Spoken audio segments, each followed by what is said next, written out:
हा circuit breaker काहीही जळणार नाही याची काळजी हा घेतो, पण तुमच्या स्टॉक्स मधला न दिसणारा सर्किट ब्रेकर जर नाही चालला तर तुमचे पैसे ओस. त्यापेक्षा त्यांना समतासोबत वाढवा ना. समता पतसंस्था, टेन्शन नाही, रिटर्न्स निवडा.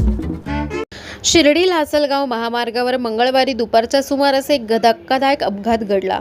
कोपरगाव तालुक्यातील वेळापूर गावाच्या पुढे ब्राह्मण नाल्याजवळ भंगार वाहतूक करणारा मालवाहू ट्रक रस्त्याच्या कडेला उभा असताना अचानक काही सेकंदातच जागेवर पलटी झाला.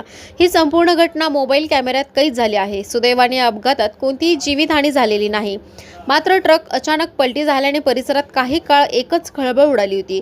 दरम्यान शिर्डी लासलगाव महामार्गावरील रस्त्याचे काम सध्या सुरू असून कामाच्या ठिकाणी रस्त्याच्या कडेला माती मिश्रित मुरुम टाकण्यात आल्याचे नागरिकांचे म्हणणे आहे. त्यामुळे वाहनधारकांना मोठ्या प्रमाणात अडचणींचा सामना करावा लागत असल्याचा आरोप स्थानिकांनी केला आहे. विशेष म्हणजे याच परिसरात अवघ्या 2 दिवसांपूर्वी एक ट्रॅक्टरही पलटी झाल्याची घटना घडली होती.